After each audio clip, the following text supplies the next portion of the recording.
আসসালামু আলাইকুম। আপনারা সবাই কেমন আছেন? আশা করি ভালোই আছেন।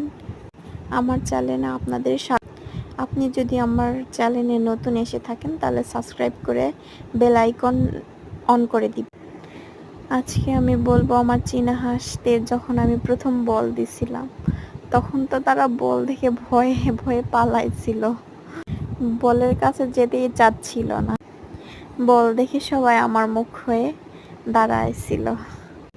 আমি এতবার বলছিলাম কিছু হবে না, যারে বোকা খেল, কাদের কাকুর মতো খেলা হবে হবে হবে বলের কাছে যাও তাইলে খেলা হবে, আমি বারবার বলতেছিলাম।